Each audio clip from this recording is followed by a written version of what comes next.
J'espère que vous allez bien. Ici, on va parler d'un témoignage que j'ai reçu d'une femme qui parle de la tradition. Vous savez, on a toutes des traditions familiales, des traditions qui restent de famille en famille. Et elle parle comment cette tradition a saboté sa vie. En tant que telle, sa famille aussi a saboté sa vie. Et là, à ce jour, elle a réellement coupé les ponts avec sa famille, comme complètement. Et elle est vraiment aigrie, d'être en colère contre tout ça, contre ce système. Et pas contre nécessairement le système, mais un peu contre le système, mais surtout contre comment sa famille l'ont saboté elle-même. Et avec le temps, elle s'est rendue compte que, elle a fait. Des fois, on se dit dans la vie, mais même si tu perds jamais une opportunité, que si une porte se ferme, c'est pour avoir une meilleure porte. Mais en regardant maintenant son état, elle se dit que non, elle a réellement perdu des opportunités par le. Elle peut comprendre, c'est soit la jalousie de ses proches ou tout ça. Bref, on y va sans perdre d'instant. On est chez la doigt. It's about everything, so on y va.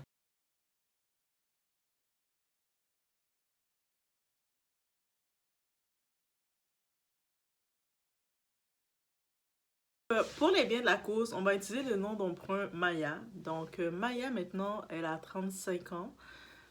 Elle a 35 ans, elle vit comme mère célibataire au pays où ce que elle travaille à temps plein et puis elle essaie de gérer, elle a 4 enfants sans aucun mariage et elle vit au quotidien de facture en facture, de stress en stress. Elle a coupé les ponts définitivement. C'est quelques années de ça, elle a décidé de dire que son point négatif dans sa vie, c'était sa famille. Donc, elle a coupé complètement les ponts avec eux en réfléchissant à tout ça. Elle, maintenant, Maya, elle nous raconte comment ça a commencé. Elle a grandi dans un pays, dans le continent de l'Afrique. On va pour ne pas créer aucune polémique, on ne va pas aller donc c'est tel pays, c'est tel pays. Mais dans son pays, dans sa culture, dans sa tribu, parce qu'ils fonctionnent aussi, ils sont très conservateurs. Et dans sa tribu, il y avait le côté de la conservation où il y a la dot, il y a le système de la dot symbolique, il y a le système aussi que euh, toute décision importante dans ta vie doit avoir l'approbation de la famille en tant que telle. Donc, elle a pu voir, par exemple, elle a grandi en ayant vu sa mère elle-même en souffrir. Par exemple, sa mère, on l'avait imposé un mariage. Et le mariage qu'on a imposé, sa mère s'est retrouvée, on l'a imposé aussi les autres femmes de son père, parce que son père était polygame, donc il avait d'autres femmes que tu dois l'accepter, ou sinon on te répudie. Donc, t'as pas le choix.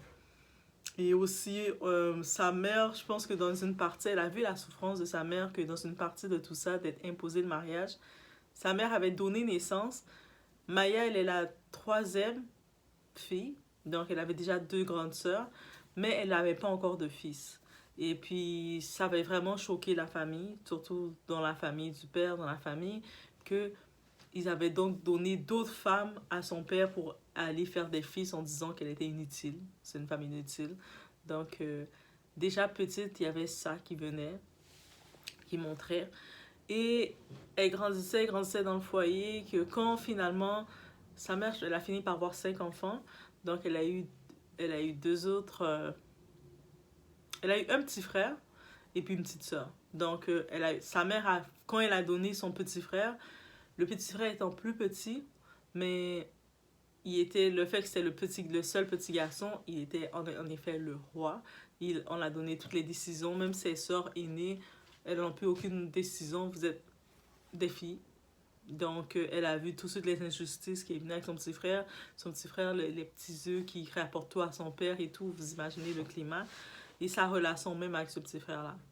Donc, ça veut dire, même si elle va à l'école, elle passe prendre son petit frère, si elle salue ses amis, quoi que ce soit, son petit frère a envie de mentir sur elle ou faire quoi que ce soit, faire la misère, il va le faire. Donc, si on lui donne l'argent de poche pour manger, pour prendre l'autobus, et elle décide de garder l'argent pour garder son argent pour elle-même, son petit frère peut lui faire du chantage, lui faisait du chantage, même pas pour lui dire, mais si tu me donnes pas l'argent, hein, mais je vais le dire à papa. Hein. Et puis, il le disait. Donc, c'est soit elle se fait punir pour quelque chose qu'elle n'avait pas fait, ou soit elle devait céder au chantage de son petit frère parce qu'il avait toujours raison. Donc elle a déjà vécu dans cette crainte-là avec lui, et puis il mentait tout le temps avec tout le monde. Il recueillait l'argent de toutes ses sœurs comme ça, de tout le monde. C'est un petit monstre, ce type-là. Maintenant, peut-être c'est un homme, mais c'est un petit monstre. Donc, le temps grandit, et à un moment, on lui annonçait que elle commençait à rencontrer quelqu'un dans le quartier. Donc, mais cette personne qu'elle rencontrait, comme c'était un peu chance pour elle, il connaissait la famille de cette personne-là, c'est une bonne famille, donc les familles avaient déjà vu, ok. Mais le type, lui, il venait d'une bonne famille connue, mais il était pas riche. C'est un petit étudiant, comme dans l'époque, ça c'est son premier fiancé. Donc, ils se connaissaient depuis l'école, ils ont fait toute l'école primaire ensemble, ils se reconnaissaient dans le quartier. Donc, c'était une évidence, ils vont se mettre ensemble, mais lui, il n'avait pas encore nécessairement de l'argent et quoi que ce soit. Mais il l'aimait bien, elle l'aimait aussi. Let's go, pourquoi pas. Il commence à aller voir la famille, il commence à se présenter, il a parlé avec sa famille à lui, il connaît les traditions. Et rapidement, quand ils ont sorti la liste de la dot, la première liste de la dot, ils ont sorti une liste incroyable. C'est comme en valeur qu'elle dit, si on regarde en valeur, c'est près de 25 000 $ qu'ils ont demandé à ce gars-là, à ce type-là. Et il savait que ce type n'avait pas cet argent. Il était à peine, il est resté dans sa dernière année, il n'avait pas encore fini. Donc il n'avait pas cet argent à donner. Il était comme, sa famille non plus, quand ils ont vu ça, ils se sont dit, mais ils nous connaissent. Oui, ils connaissent notre famille est bien, on travaille, mais on est des ouvriers, on n'a pas tout cet argent-là, 25 000, de donner tout ça. Mais c'est toute la famille, ses oncles, son père, son frère, tout son monde, ils sont tous mis ensemble pour dire c'est ça qu'ils doivent donner pour la dot. Sinon, il n'y a pas de mariage. Bien entendu, le type, il a regardé un petit peu avec sa famille, il s'aimait. Ils ont regardé le tout. Puis, par la suite, avec sa famille, ils ont décidé de laisser tomber. Donc, le type, son premier fiancé, c'est son premier amour.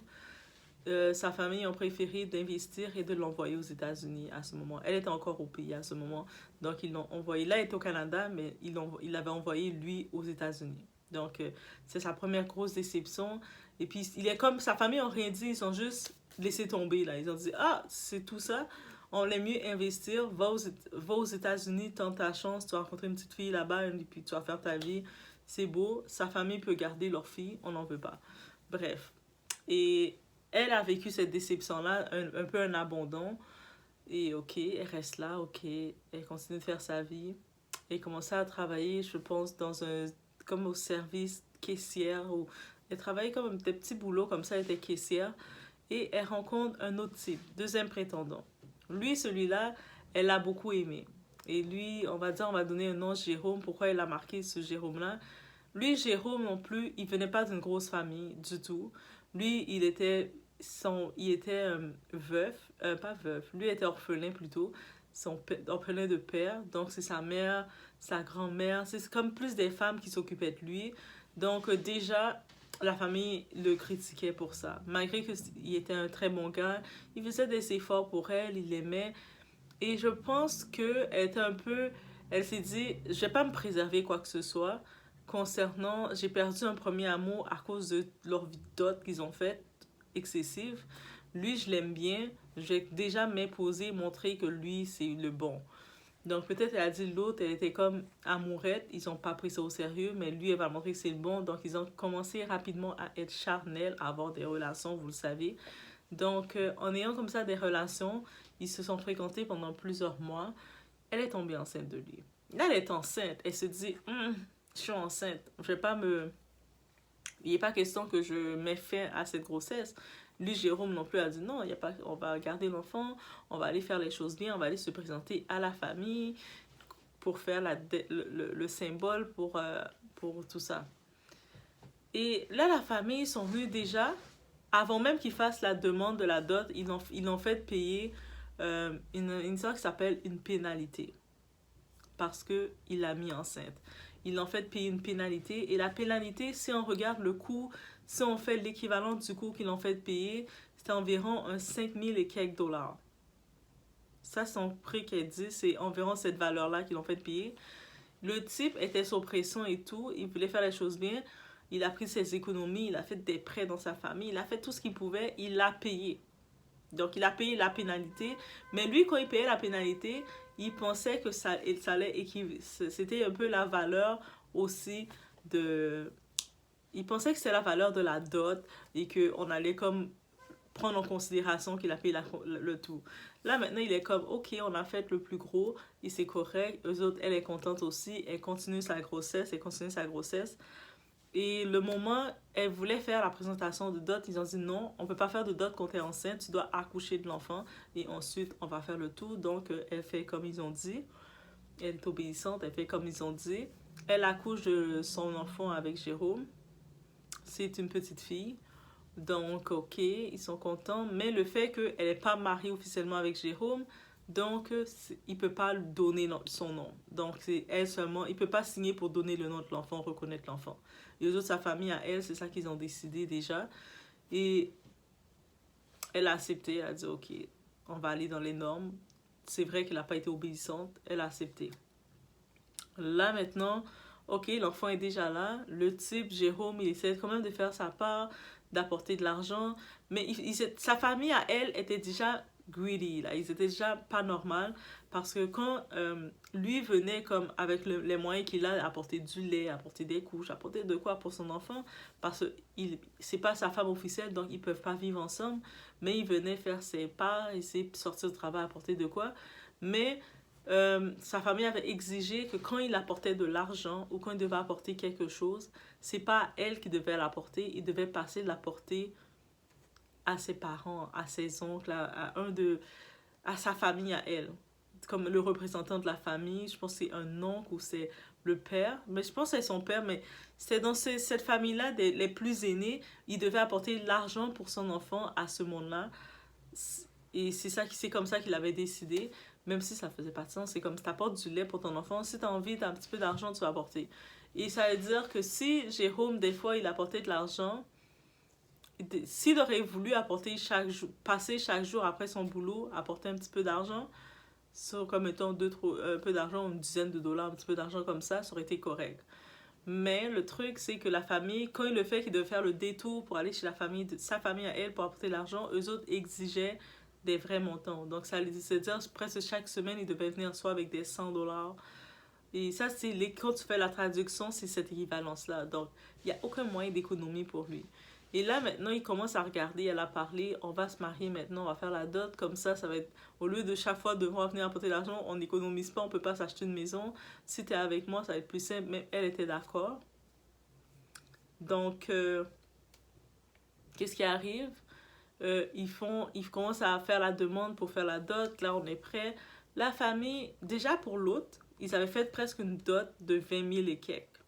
Et puis la famille de l'autre, elle n'avait pas d'enfant, rien, ils ont fui.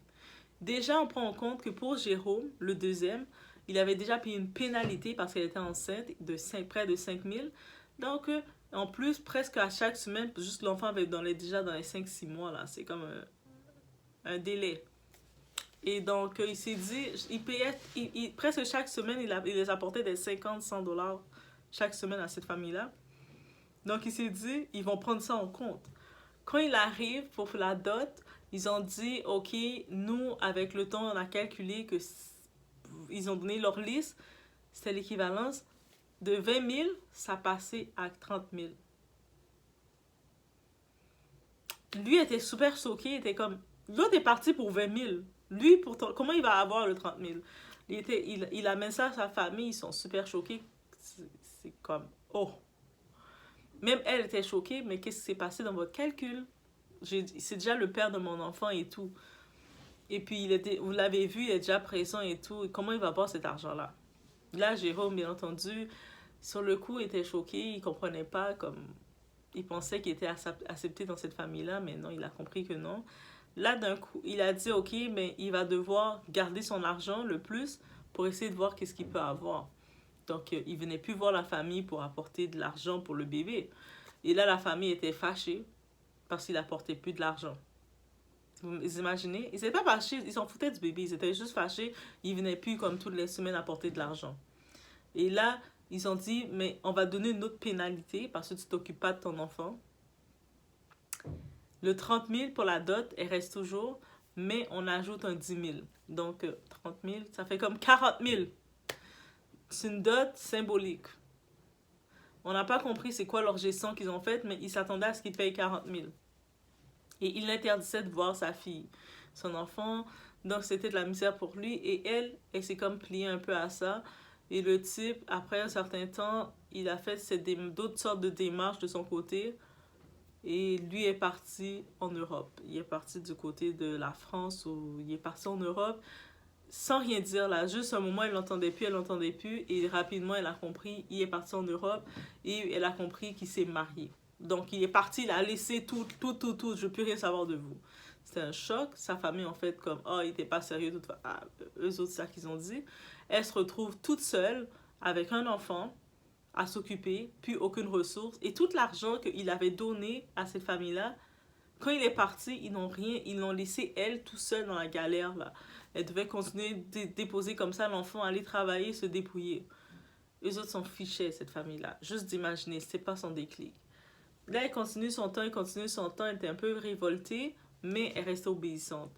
Donc, on continuait son temps comme ça. Là, elle fréquentait juste comme ça du monde, mais c'était pas plus sérieux que ça. C'était des petites relations. Elle fréquentait du monde. Dans ses fréquentations, il y avait un type. Lui, ce type-là, c'est le deuxième père de son enfant. Et puis lui, ce type-là, de ses enfants, c'est Danny. Mais lui, c'est un dangereux. C'est un gars qui il avait aucune intention de se marier. Et puis, il n'est pas allé demander de la dot. Et il était au plus, de loin, il était au courant de comment sa famille était. Et puis, dès qu'ils se fréquentaient, des fois, il essayait de dire, ah, pour être officiel, pour voir ma famille, lui disait non, il n'est pas question, il n'est pas prêt, mais elle l'aimait. Je pense que dans cette relation-là, c'est elle qui courait après lui, qui l'aimait, donc elle tolérait qu'est-ce qu'il lui disait. Aussi simple que ça. Donc, lui, justement, ils s'amusaient ensemble comme deux couples, ils s'amusaient sans rien ni plus, il n'y a pas à stresser, il disait, on s'amuse, on prend notre plaisir, girl. Et ils ont eu leur enfant, ils ont eu une autre fille, sa deuxième fille avec lui. Sa famille ont appris.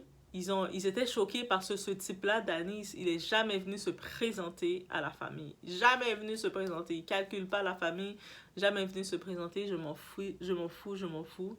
Il n'est jamais venu se présenter. Donc, le temps passe. Il a même fait un deuxième enfant. Donc, il a fait un petit garçon.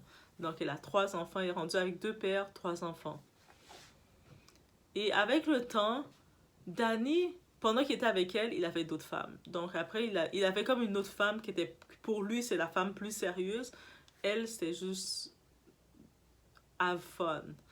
Et dès qu'elle a réalisé ça, elle essaie de parler à sa famille, de dire, regardez, vous voyez, c'est le père déjà des 2 enfants, et puis là, maintenant, il veut pas se présenter parce qu'à cause que il veut pas être confronté à la dot et tout ça. La famille disait, ah, mais non, il doit se présenter, il a déjà 2 enfants, mais lui s'en foutait, le gars Danny. Et puis il s'est présenté à une autre famille, et l'autre famille qui s'est présentée était un peu plus puissante ou quoi que ce soit, mais il s'est présenté à l'autre famille, et puis là, eux autres ont vu ça qu'il s'est présenté, et puis il n'avait jamais reconnu les 2 enfants qu'il avait fait avec lui, donc il n'avait jamais signé. Ça veut dire que ces 3 enfants, aucun des pères les ont reconnus. Donc, elle est là, elle se retrouve seule, mère seule, avec ses 3 enfants. Et puis, Danny l'a laissé aussi pour un autre. Donc, on regarde, elle a déjà... Lui, mais Danny, par contre, il n'avait pas fait de demande de dot. Donc, elle continue sa vie, et elle a eu des opportunités parce qu'avec la famille, déjà, au Canada, il y a eu une opportunité et elle a pu signer, on a appliqué, on a fait une invitation pour elle et ses enfants. Comme ça, c'est une chance pour elle qu'elle a eue. Et elle est partie avec ses 3 enfants. Elle a pu prendre ses 3 enfants et puis partir au Canada. Sa famille, de loin, ils l'ont quand même aidé. Ils l'ont donné un peu d'argent. Elle a ramassé de l'argent qu'elle pouvait. Elle est partie au Canada avec ses enfants.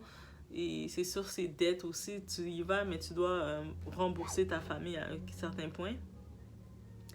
Donc, elle arrive maintenant au Canada avec ses enfants. Elle s'installe. Déjà, elle était dans un petit appartement et puis au début, elle était avec ses 3 enfants en colocation avec une parente, une personne. tu sais, elle est en train de tout de se remettre sur pied, essayer de s'adapter pour travailler rapidement. Et puis, en travaillant comme ça, elle rencontre un type de la même ethnie qu'elle, de la même tribu qui comprend les principes et tout. Rapidement, elle s'attache avec lui. Lui, on va l'appeler Jean. Et puis tout de suite, ils s'entendent, il accepte ses 3 enfants qu'elle a. Lui, je pense qu'il disait il avait 2 autres enfants, mais ils étaient avec leur mère, et puis ses 2 autres enfants étaient restés au pays. Lui et la mère, c'est terminé, mais il avait quand même un cœur pour ses enfants, tout ça, il envoyait de quoi de temps en temps comme il pouvait. Bref, ok, c'est correct, c'est famille recomposée. Il disait son but un jour, il aimerait faire rentrer ses enfants. Et c'est correct, elle a quand même elle était comme elle a déjà 3 enfants aussi, elle a 2 enfants au pays, elle va pas être fâchée. Donc, ils commencent à prendre un appartement ensemble, ils cohabitent ensemble, ils vivent ensemble en couple. Là, elle dit, ok, il faut officialiser, j'aimerais quand même officialiser avec la famille. Là, il envoie la lettre officielle à la famille pour dire que voilà, je veux, tu sais, officialiser, la prendre pour épouse et tout. Moi, il commence à se présenter. La famille de cette fille, ils sont venus avec la liste de la dot, encore. Là, c'est rendu la 3e dot qu'il reçoit. Ça a monté à 40 000. C'est comme, ça monte de plus en plus. C'est quoi ça? Ça a monté à 40 000 avec plein de points qu'ils ont mis. Là, le type, quand il a vu ça, Jean, quand il a vu ça, il était choqué. Il était, comment ça? C'est quoi ça? Mais 40 000, comme, non, non. Et essayait de contacter sa famille, elle pleurait, elle disait, mais non, vous ne pouvez pas faire ça. J'ai déjà 3 enfants, j'ai eu tous les échecs avec tous ces hommes-là. Là, je suis avec un type, on vit bien déjà ensemble, vous ne pouvez pas nous faire ça. Elle commençait à essayer de pleurer, faire tout ce qu'elle pouvait. La famille restait et disait non. Et c'est comme ça. En plus, vous vivez déjà ensemble, mais il risque d'avoir une pénalité. Elle se rappelle que l'autre aussi, le deuxième qui avait demandé la dot, il avait une pénalité pour rien, 5 000. Et puis après, on l'avait demandé encore plus cher. Donc, elle était comme, comment une pénalité? Comme, là, on n'est plus en phase de pénalité. Là, même si on cohabite ensemble, c'est parce que je galère. C'est comme, il ne gagne rien avec moi. J'ai déjà 3 enfants là, de 2 hommes différents. Elle essayait de contester un peu avec sa famille, mais il restait, il disait, mais s'il ne paye pas la dot, t'as pas la bénédiction. Il commençait à faire du chantage aussi. Et là, le type, ça commençait à aller loin, ça parlait beaucoup jusqu'à la famille de ce type-là. Et ce type, finalement, il avait tellement reçu de pression que lui-même, il a dit, ok, on peut pas rester dans la même maison, en effet. Comme, ils se sont comme séparés. Elle est restée dans son appartement avec les enfants. Lui a quitté l'appartement. En quittant l'appartement, il allait rester en colocation pendant un certain temps. Quelques temps plus tard, il a trouvé une autre femme. Il s'est mis avec l'autre femme. Il a dit, de toute façon, c'est rendu trop de casse-tête. Tu as déjà 3 enfants de 2 hommes différents et ta famille demande tout cet argent-là. C'est comme, j'ai rien à gagner avec toi. Même si je les donne tout cet argent-là, je gagne rien. Je refais le pour et les contre. Je gagne plus d'argent d'une femme qui aurait 0 enfant, qui est plus fraîche, plus jeune que toi. Comme, en vrai, je gagne rien avec toi. Donc, ça m'a fait réfléchir. Et puis, tu sais, bonne chance pour toi, je t'aime bien, mais ça va pas marcher. Et il a laissé. Ça, c'était sa 3e dot perdue à cause de sa famille. Et c'est ça, à partir de là, elle a été tellement en colère, aucune raison. Et puis, comme ça, quand elle regarde autour dans sa famille, elle voit qu'il y a sa petite sœur. Elle s'est mariée comme dans la famille, parce qu'il y a les photos qui sont sorties, elle n'avait pas pu venir, justement. Et elle s'est mariée. Et là, quand elle s'informe, ils n'avaient pas demandé une grosse dot pour sa petite soeur. Ils avaient comme, tu sais, une dot raisonnable. Là. Ils avaient demandé une dot symbolique raisonnable parce que le type, il était étudiant en comptabilité, il n'avait pas encore de travail. Il avait demandé une petite dot juste pour le permettre. Et sa petite soeur faisait un gros mariage. On voyait ses photos sur les réseaux sociaux, sur le Facebook, tout ça. Et quand elle a vu ça, ça l'a fait comme, attends, comment ma petite soeur, on l'a fait faire un gros mariage avec une petite dot? Ok. Là, et puis elle s'informe. Là, c'est là qu'elle commence à regarder. Elle avait son autre cousine qui était proche de la famille, la fille de son oncle. Elle aussi faisait un mariage tout de suite après. Et puis, c'est la même chose. Il n'y avait pas eu de grosse dot. Elle était comme, oh. Là, et puis elle commence à s'informer. Elle regarde avec ses grandes sœurs. Tu sais, ses grandes sœurs, Il y en a une qui s'était pas réellement mariée, qui est comme juste dans une relation. La plus grande qui est juste comme dans une relation avec un type parce que le type est déjà marié. Donc, elle a déjà ses enfants, elle s'est comme placée. Mais l'autre grande sœur, elle s'était mariée aussi, puis c'était une dot raisonnable. Donc, elle se disait, mais pourquoi c'est elle qu'on a sabotée comme ça avec des grosses dots? Et puis, elle essayait de demander des explications. Le monde essayait de dire qu'est-ce qu'il voulait dire. Et elle était en colère. Elle a dit, c'est-à-dire que moi, je vous ai écouté, j'ai écouté votre tradition et j'ai perdu trois demandes en mariage en tant que telle parce que vous avez été greedy, vous avez saboté mon mariage jusqu'à que maintenant, en date d'aujourd'hui, là maintenant, elle a 4 enfants parce qu'elle a rencontré un autre type, qui est, on va dire, un Canadien. Donc, elle a juste fait un enfant avec lui, elle était avec lui, elle a eu un enfant comme ça, mais le type, comme, c'était, we just make a kid. On a juste eu du fun, on n'était pas vraiment dans une relation, puis on a eu un enfant. Donc, elle est rendue avec 4 enfants, 3 pères différents, en train de vivre, de galérer, de jongler, de péchec en péchec, alors qu'elle avait, de temps en temps, elle voit sur les réseaux son premier, qui est tranquille aux États-Unis. Des fois, elle prend de ses nouvelles. Il est là, il travaille, il vient d'acheter sa maison, il est avec sa femme, main dans la main, en train de faire ils avaient montré leur présidence crémaillère. Vous savez, quand vous avez la nouvelle maison, vous invitez le monde. Elle le voyait aux États-Unis. Elle était comme, des fois, de temps en temps, elle le parle, allô, ça va? Ah oui, ça va. Et puis elle essaie de dire oui, ça va aussi. Elle prend des photos dans l'immeuble, elle essaie de se mettre coquette, mais elle voit ça, elle est frustrée. Et voilà le deuxième qui était parti, lui était parti en Europe. Et lui aussi, il est avec une autre femme. Et puis elle voit il a donné naissance à des jumeaux. Et puis on voit ces photos, ils ont l'air... ils kiffent leur vie, là, comme ils sont loin, loin, loin, loin, loin. C'est lui qui avait payé aussi la pénalité, c'est le père de son premier. Donc, il revit sa vie. Et là, maintenant, le troisième, le Jean qui était au Canada, lui, il fait sa vie. Il a refait sa vie avec une autre, il a dit non. Et puis il y a l'autre père, il y a Danny, lui, il était jamais allé dans sa famille. Ben lui, tout le long qu'on était avec ce type-là, qu'elle avait eu 2 enfants, Danny, il disait qu'il il voulait pas se marier, il voulait pas ces choses-là, donc il veut pas aller, il croit pas à ça. Et quand elle l'a laissé, il s'est marié. Elle a entendu qu'il s'est marié. Et là, ça l'a fait comme... Il voulait jamais se marier. Elle a eu 2 enfants avec lui. Et là, quand il a rencontré une autre femme, il se marie. Mais des fois, c'est comme ça. Un homme, il peut ne pas vouloir se marier, mais c'est avec toi. Mais il va vouloir se marier avec la bonne.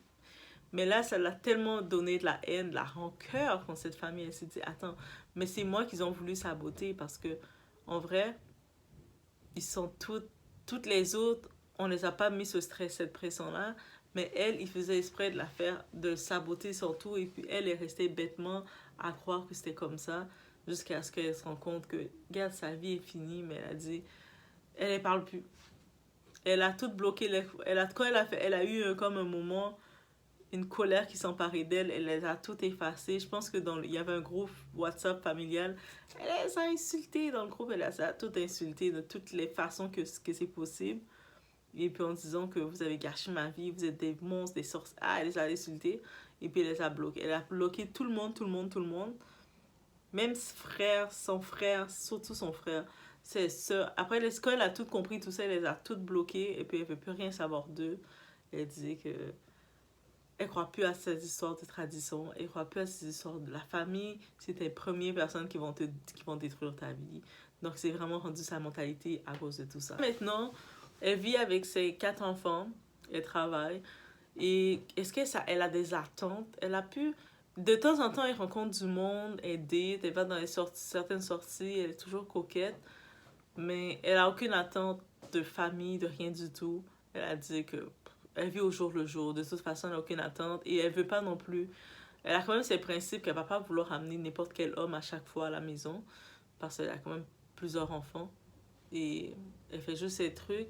Mais juste des fois d'y penser, parce que même si elle a bloqué sa famille, de temps en temps, elle regarde qu'est-ce qu'ils font. De temps en temps, elle a de la haine contre eux. Elle a encore envie de les insulter. À chaque fois qu'elle tombe sur un d'eux, Elle a envie de les insulter, mais elle dit, ok, c'est beau, là, j'ai assez insulté.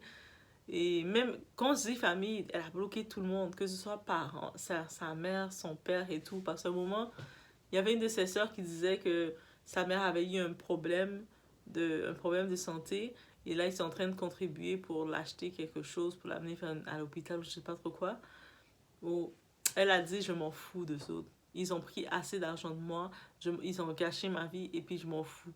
Elle disait ça. Et c'était comme, oh, ok. Mais ça a donné une colère complètement de la famille. Donc c'était vraiment ce témoignage-là qu'elle avait. Est-ce qu'il y a une leçon qu'on peut en tirer? On ne peut pas laisser les gens contrôler notre vie. Aussi simple que ça. Même si on voudrait, mais on ne peut pas laisser les gens contrôler notre vie. On est le seul maître de notre vie, en fin de compte. Donc on ne peut pas laisser quelqu'un contrôler sa vie à un tel point. C'est juste ça, je pense, comme leçon qu'on peut en retirer de tout ça.